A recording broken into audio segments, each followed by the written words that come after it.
मित्रांनो, साधी माणसं या मालिकेच्या आजच्या भागामध्ये मीरा आता म्हणते, माझी भाषा ही माझ्या कामाची शैली सांगू शकत नाही. म्हणजे माझं काम तुम्ही पाहाल ना, तर खरंच मी खूप छान काम करते. अशा साध्या सोप्या भाषेत ती बॉसला आता सांगत असते. आता रवीचा जो बॉस असतो तो आता मीराच्या बोलण्याचा खूप विचार करतो आणि म्हणतो की हो, बरोबर आहे. म्हणजे तुमचं कामाची पद्धत, त्याचबरोबर तुमचं जे असणारं काम आहे त्यामध्ये अगदी पारंगत आहात. आम्ही कोण आहोत तुम्हाला नाकारणारे? त्यामुळे भाषा हा बॅरियर असूच शकत नाही या कामामध्ये. आम्ही तुम्हाला हे काम देऊ असं म्हणून आता टीम कशा प्रकारे करता असं आता मीराला ते बॉस विचारतात. तेव्हा आता मीरा एक एक करून सगळं काही सांगत असते, कारण तिला खूप आनंद झालेला असतो. त्यानंतर आता मीराने जे काही कामाच्या पद्धती सांगितलेल्या असतात ते पाहून आता बॉस तिच्या कामावर इम्प्रेस होतात आणि लगेच तिला ॲडव्हान्सचा चेकसुद्धा देतात. तेव्हा ती आता खूपच खुश होते आणि म्हणते, तुमचं काम अगदी आम्ही चोखपणे करेन, अजिबात टेन्शन घेऊ नका. तेव्हा ते बॉस हो असं म्हणतात. त्यानंतर ते दोघेही आता बाहेर येतात. रवीला आता ती म्हणते, थँक्यू सो मच रवी भाऊजी, कारण तुम्ही कुटुंबासाठी एवढं काही करताय ना, म्हणजे आमच्या दोघांचा विचार करताय ना, ते पाहून खरंच आम्हाला खूप आनंद झाला आहे. मग आता रवी म्हणतो, वहिनी तू माझे असे आभार मानणार असशील ना, तर चल आतमध्ये. तेव्हा आतमध्ये कशाला असं आता मीरा पुन्हा एकदा विचारते. तेव्हा रवी म्हणतो, मी आता बॉसला सांगतो आमच्या की वहिनीला कामच देऊ नका, कारण ती माझी सारखी आभार मानतीये. त्यावेळी आता मीरा म्हणते, रवी भाऊजी अहो, मला काय म्हणायचं आहे, म्हणजे खरंच तुम्ही ना यांचा ना खूप विचार करता आणि त्यामुळेच तुम्ही एवढं मोठं पाऊल उचललं.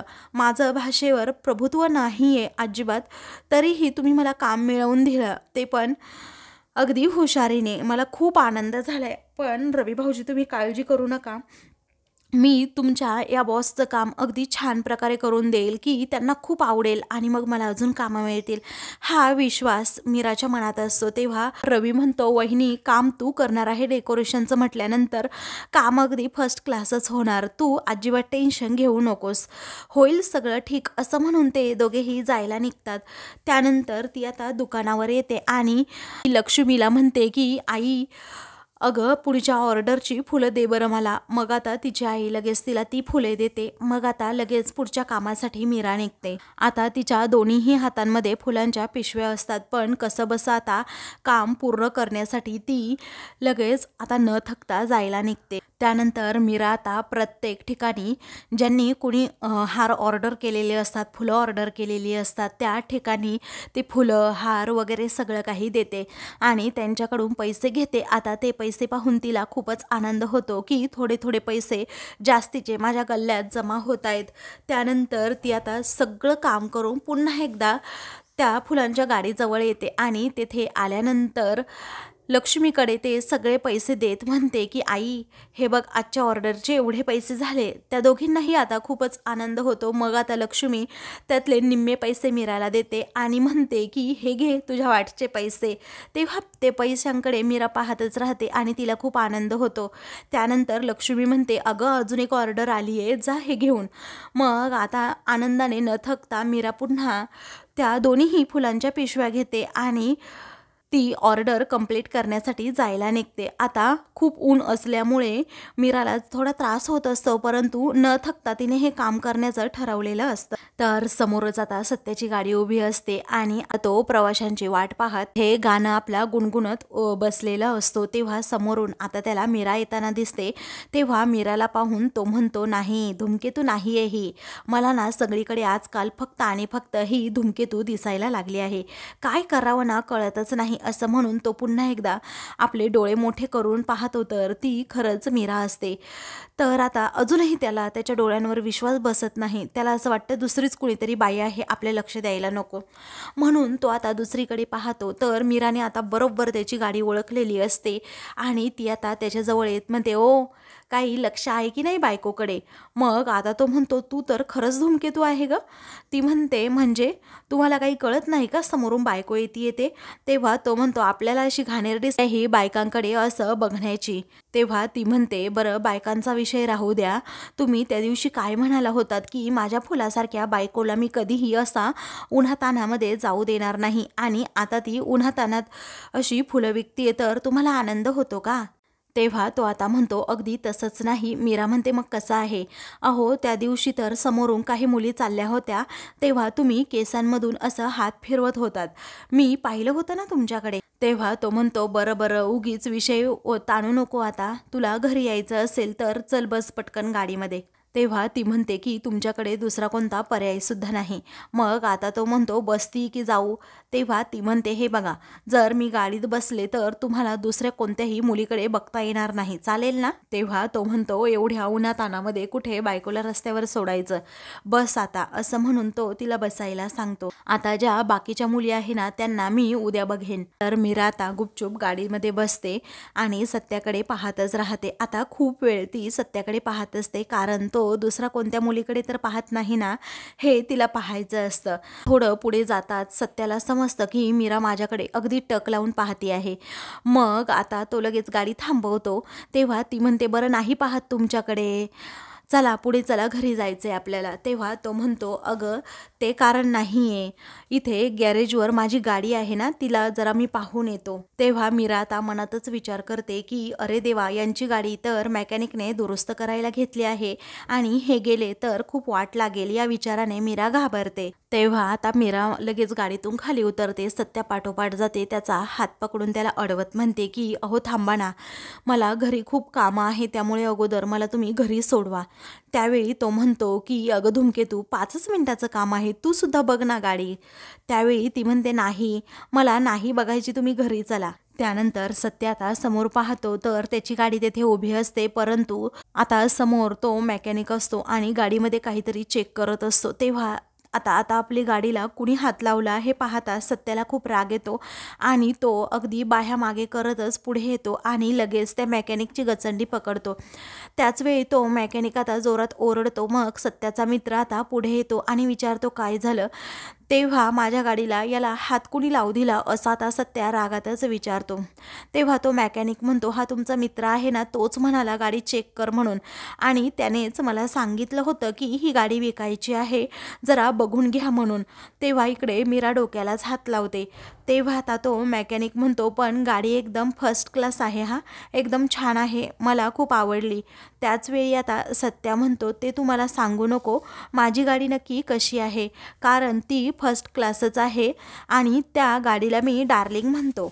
तेव्हा तो मेकॅनिक आता म्हणतो, डार्लिंग म्हणजे जान आणि जान म्हणजे प्रेम. खरंच प्रेमामध्ये खूप ताकद असते आणि तुम्ही असं प्रेमाचे शब्द बोलल्यानंतर आपला दिल कसा गार्डन गार्डन झाला, असा डायलॉग तो आता मारतो आणि पुन्हा एकदा त्या कंगव्याने केस विंचरू लागतो. तेव्हा सत्य आता जोरातच त्याचा हात पकडतो आणि म्हणतो की जरा गप राहायचं, अजिबात जास्त पुढे बोलायचं नाही, नाहीतर एक ठेवून देईल, माझ्या गाडीला हात का लावला तू, असं म्हणून सत्या त्याला जाब विचारतो. मीरा आणि सत्याचा मित्र हे दोघेही आता खूपच घाबरतात. त्यावेळी आता त्या मेकॅनिकला बाजूला व्हायला सांगून आता सत्या विचारतो, अरे काय काय चाललंय काय तुझं. मग आता तो मित्र म्हणतो, भावा तुझा काहीतरी गैरसमज झालाय, असं म्हणून तो मेकॅनिकला विचारतो, ए वेड्या, तुला 4 व्हीलर आणि 2 व्हीलर मधला फरक समजतो की नाही. अरे मी तुला ही गाडी नाही तर ती दुसरी गाडी बघायला सांगितली होती, आणि भावा मी असा तुझ्या गाडीला असा कुणाला सुद्धा हात तरी कसा लावू देईल, विश्वास नाही का माझ्यावर, असं तो सत्याला विचारतो. तेव्हा तू काय मला वेडा समजला की काय, असं म्हणून सत्या त्याच्या मित्रावरच धावून जातो. तेवढ्यातच तेथे आता पुन्हा तो मेकॅनिक येतो आणि म्हणतो, भाऊ no panic, I am Raju mechanic, मी तिकडून इकडे आलो आणि त्याचबरोबर तू इथे उभा होतास बरोबर. तेव्हा तो मित्र म्हणतो, हो, आणि तू बोर्ड दाखवून मला ती गाडी म्हणालस बरोबर ना. अरे तू कुठे बोललास की ती गाडी होती म्हणून, असं म्हणून राजू मेकॅनिक सुद्धा आता मीराच्या बाजूने बोलतो आणि लगेच परिस्थिती सावरतो, जेणेकरून सत्याला डाऊट न यावा की मीराने हीच गाडी रिपेअर करायला सांगितली आहे आणि सत्याला त्याचं सरप्राईज द्यायचं. पुढे राजू मेकॅनिक म्हणतो, माझीच काहीतरी मिस्टेक झाली, असं म्हणून तो त्या गाडीतून काहीतरी सामान घेत असतो. तेव्हा सत्य आता पुन्हा त्याची गाडीची गचंडी पकडत म्हणतो, ए माझ्या गाडीला अजिबात हात लावायचा नाही. तुला किती वेळा सांगू? आणि एकदा सांगितलेलं कळत नसेल तर तुला पुन्हा एकदा सांगतो. ही माझी डार्लिंग आहे, हिच्यापासून 4 हात जरा लांबच राहायचं. असं म्हणून तो मेकॅनिकलाच बाजूला करतो आणि त्याच्या मित्राला विचारतो, काय रे तू सुद्धा, तुला नीट सांगता आलं नाही का त्याला? तुझ्या डोक्यात काही शेण भरलंय की काय? की बाबा ही गाडी नाही ती गाडी, अरे लक्ष तरी कुठे? तेव्हा सत्याचा मित्र म्हणतो, दादा सॉरी, थोडी माझी मिस्टेकच झाली. त्यानंतर मीरा सत्याकडे पाहतच राहते आणि म्हणते, यांना बायकोपेक्षा गाडीवरच जास्त प्रेम आहे, कारण यांनी त्या मेकॅनिकला गाडीपासून दूर केलं खरं, परंतु हा माणूस मेकॅनिक जेव्हा माझ्याजवळ उभा आहे तेव्हा यांना काहीच वाटत नाही. त्यानंतर मीरा आता लगेच सत्याला विचारते, याचं काय करायचं आता? असं म्हणून ती मेकॅनिकवर ओरडते. तेव्हा सत्या म्हणतो, धूमकेतू एक काम कर, त्याला ना तू आता बाहेर घालवून दे तिकडे. तेव्हा गॅरेजच्या बाहेर आता ती बरोबर, ओ दादा निघा ना तुम्ही अगोदर इथून, असं म्हणत असते आणि त्याला जबरदस्तीने बाहेर घेऊन जाते. त्यावेळी आता मीरा म्हणते की दादा सॉरी हा, मी तुम्हाला खूप बोलले आणि आमचे हे सुद्धा तुम्हाला खूपच बोलले, तुमचा खूप अपमान झाला, पण काय करायचं, मी माफी मागते आता सगळ्यांच्याच वतीने. तेव्हा आता तो म्हणतो, माफी मागण्याची गरज नाही, कारण हा प्रेमाचा मामला आहे. प्रेमासाठी लवसाठी आपण काहीही करू शकतो. आता तुमच्या नवरा बायकोचं प्रेम एकमेकांबद्दलचं वाढण्यासाठी मी एवढं तर करू शकतो ना. प्रेम, गाडी आणि त्याचबरोबर तुमचा हा लव हे आपणच पटरीवर आणणार. असं म्हणून आता तो तिला विश्वासाने सांगतो, ताई तुम्ही काळजी करू नका, मी एवढं बोलणं खायला तयार आहे आता, कारण मला समजतंय तुमच्या भावना तुमच्या नवऱ्याबद्दलच्या काय आहेत ते. त्यावेळी मीरा आता म्हणते, अगदी माझ्या भावासारखे तुम्ही माझ्या पाठीमागे उभे राहिलात, खरंच तुमचे खूप खूप आभार. मग राजू मेकॅनिक म्हणतो, एवढेही आभार मानू नका माझे. तर दुसरीकडे आता सत्या हा चिडतो आणि त्याच्या मित्राला विचारतो, तुला जर ही गाडी ना माझी जड झाली असेल ना इथे ठेवायला, तर तसं सांग बाबा, मी माझ्या गाडीची ना दुसरीकडे सोय करतो, पण जर माझ्या गाडीला दुसऱ्या कोणी हात लावला तर काही हैगय नाही. तेव्हा त्याचा मित्र आता त्याला समजावू लागतो की दादा प्लीज तू थोडं समजून घेणार आहे, माझं असं काही म्हणणं नाही आहे. तर दुसरीकडे आता तो मेकॅनिक पुन्हा एकदा केस विंचरतो आणि नो पॅनिक राजू मेकॅनिक असं म्हणून आता तो पुन्हा एकदा डायलॉग मारतो. तेव्हा मीराचं लक्ष आता सत्याकडे जातं. तर सत्या आता तिथून येत असतो. तेव्हा मीरा म्हणते, अहो जा तुम्ही पटकन लपा बरं, हे इकडे येत आहेत. तेव्हा राजू मेकॅनिक पटकन आता तेथून पळत जातो आणि दुसरीकडे लपतो. त्यानंतर सत्या तेथे येतो आणि विचारतो, गेला का तो मेकॅनिक? मग मीरा म्हणते, हो गेलाय तो. तेव्हा मी त्याला इथेच 2 ठेवून दिले असते अजून, असं सत्या पुन्हा एकदा म्हणतो. तेव्हा मीरा म्हणते, नाही हो ते गेले आहेत, कशाला येतील आता इकडे? त्यानंतर आता सत्या म्हणतो, हा माणूस सुद्धा धड नाही आहे इथे आपला. त्यावेळी मीरा म्हणते, जाऊ द्या की, तशी आपली सुद्धा जरा चुकत झाली ना हो. मग सत्यालाच ती उलट समजावून सांगते. त्यानंतर ते दोघेही आता घरी येतात. तेव्हा सत्या जेवायला बसतो. मग मीराला म्हणतो, तो जेवण वाढ. मीरा आता त्याला ताट वाढून पुढे देते. त्यावेळी आता सत्या म्हणतो, अगं धूमकेतू तुला माहिती आहे का, जर त्याने अजून नखरे केले असते ना त्या मेकॅनिकने, तर त्याचा हाताचा मुळापासून मी उखडून हातात दिला असता आणि माझ्या गाडीच्या बाजूला असं कोणी उभं जरी राहिलं ना तर एखाद्याचं तंगडं तोडून सुद्धा मी हातात देऊ शकतो. तेव्हा आता मीरा म्हणते की तो राजू मेकॅनिक बायकोच्या शेजारी उभा होता ते तुम्हाला दिसलं नाही आणि गाडीच्या शेजारी उभा राहिला तर तुम्हाला लगेच टोचलं, असं म्हणून ती त्याला टोमणा मारते. तो विचारतो काय झालं? मग आता मीरा म्हणते, जास्त विषय वाढवायलाच नको, जाऊ देत, असं म्हणून ती तो विषयच टाळते. त्यानंतर आता ती म्हणते, काही नाही, तुम्ही गुपचूप जेवण करून घ्या, नाही तर गाडीतून भाडे घेऊन जाताना तुम्हाला उगीच अजून भूक लागेल, असं म्हणून ती त्याला गपचूप जेवायला सांगते. त्याच वेळी आता सत्या जेवण करत असतो आणि म्हणतो, बापरे किती तिखट आहे ही भाजी, असं म्हणून तो मीरावर ओरडतो. त्यावेळी आता मीरा म्हणते, कुठे एवढी तिखट आहे? तेव्हा ती आता म्हणते, मला सुई टोचली असते ना, मी हार बनवत होते, तुम्हाला दिसतं की नाही हो?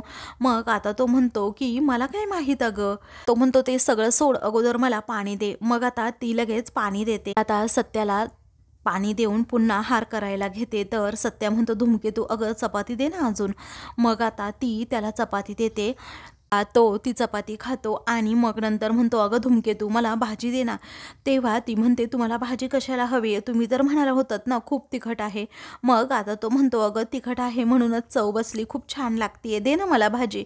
तेव्हा ती आता लगेच त्याला भाजीसुद्धा देते. तेव्हा आता सत्या पुन्हा पुन्हा काहीतरी सारखं सारखं मागू लागतो. मग मीराला जरा रागच येतो, कारण तिच्यासमोर फुलांचा ढीग असतो आणि त्याचे हार बनवून तिला द्यायचे असतात.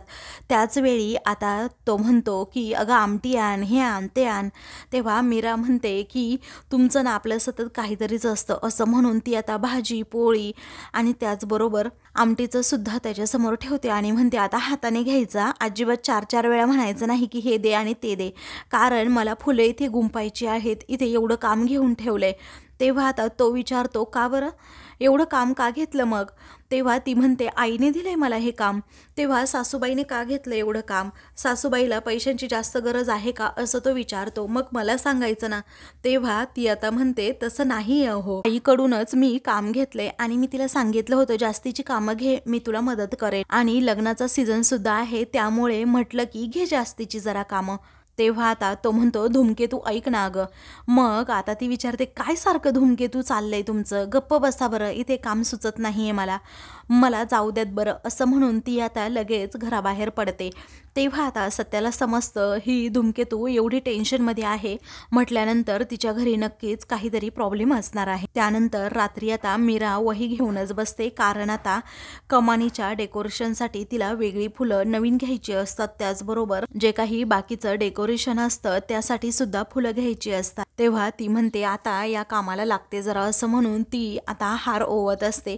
त्याचवेळी आता तिला कोणाचा तरी कॉल येतो. तेव्हा ती आता लगेच तो फोन घेते, तर राजू मेकॅनिकचा फोन असतो. तेव्हा ती जरा जोरातच हॅलो असं करते. मग आता तो म्हणतो की don't panic, me Raju mechanic आहे, हे पहा प्रेमाने एक जागा जिंकलेली आहे, कारण गाडीचं अर्ध काम झालं आहे आणि जो पार्ट मिळत नव्हता ना तुम्हाला, तो सुद्धा उद्या दुपारपर्यंत मिळून जाईल. मग तर काय, जीत ही प्रेमाचीच आहे, आता फक्त थोडी कळ काढावी लागेल. तोपर्यंत तुमच्या त्या प्रेमाला जरा प्रेमानेच बांधून ठेवा तिकडे तुमच्या घरी. तुमचं प्रेम इकडे आलं तर जो पार्ट मिळत नव्हता ना तोच पार्ट माझ्या डोक्यात मारेल तो. तेव्हा मीरा आता म्हणते की नाही हो, नाही येणार तिकडे, असं म्हणून ती हसते. त्यावेळी आता राजू मेकॅनिक म्हणतो, हो असा विश्वास पाहिजे आपल्या प्रेमावर, आणि मग जोडी कशी हिटच होते. मॅडम आता जरा तुम्ही तुमच्या नवऱ्यावर लक्ष ठेवा, मी आता फोन ठेवतोय. तेव्हा मीरा आता हसते आणि हो असं म्हणते. त्यानंतर आता मीरा ही फोन ठेवते आणि मनातच विचार करते की यांची गाडी उद्या घरी येणार आणि यांचं स्वप्न पूर्ण होणार. आता कधी एकदा दिवस उजाडतोय असं झालंय. तेव्हा आता मीरा ही त्याच स्वप्नात असते की कधी एकदा गाडी रिपेअर होते आणि मी सत्याला सरप्राईज देते, जेणेकरून त्याच्या चेहऱ्यावर आनंद येण्यासाठी. मग आता मीरा ही सारखी सारखी त्याच विचारत असते की कधी एकदा हे स्वप्न माझं सत्यात उतरेल, कारण माझ्या नवऱ्याचं स्वप्न हे माझं स्वप्न आहे. हे स्वप्न जर त्यांचं मी पूर्ण केलं तर खरंच त्यांना खूप आनंद होईल आणि मी ज्या स्वप्नासाठी कष्ट करते ते कष्टसुद्धा सार्थकी लागेल, असं ती आता मनात विचार करते. तेवढ्यातच आता सत्य तेथे येतो आणि हसणाऱ्या मीराकडे पाहतच राहतो. त्यानंतर आता तो म्हणतो की धूमकेतू, अगं तुझं काय चाललंय, अगं ती सुई आहे ना तुझ्या हाताला टोचेल ना. तेव्हा ती म्हणते, नाही टोचणार, आणि टोचली तरी काही हरकत नाही, कारण स्वप्न पूर्ण करण्यासाठी असं स्वतःला वेळोवेळी सांगावं लागतं आणि कुणीतरी चिमटा काढावाच लागतो की तुझं स्वप्न अजून पूर्ण व्हायचंय, त्यामुळे जागा हो तू, कारण त्या स्वप्नासाठी आपल्याला झटायचं असतं. तेव्हा सत्य आता म्हणतो, काय चाललंय हिचं कळतच नाही, असं म्हणून त्यासाठी झोपावं सुद्धा लागतं. असं म्हणून तो आता लगेच तिच्या हातातून तो हार घेतो आणि म्हणतो, आता झोपून घे अगोदर. तेव्हा ती आता म्हणते, नाही झोपून नाही तर कामं करून स्वप्न ही पूर्ण होतात, द्या इकडे, असं म्हणून ती हार पुन्हा तिच्याकडे घेते. त्यानंतर सत्य आता म्हणतो, जर तू रात्रभर कामं करत बसलीस तर आजारी पडशील. तेव्हा मीरा म्हणते, तुम्ही आहे की माझी काळजी घ्यायला. तेव्हा सत्या म्हणतो, काळजी तर मी अशी सुद्धा घेईल आणि त्यासाठी आजारी पडण्याची काय गरज आहे. मग आता मीरा म्हणते, तुम्ही म्हणताय ना तसं आजारी पडायला नको, बरं ठीक आहे नाही पडणार आजारी, पण माझा नवरा डॉक्टर आहे ना. तेव्हा सत्या म्हणतो, पण मी गाड्यांचा डॉक्टर आहे हे तू विसरू नको हा मीरा.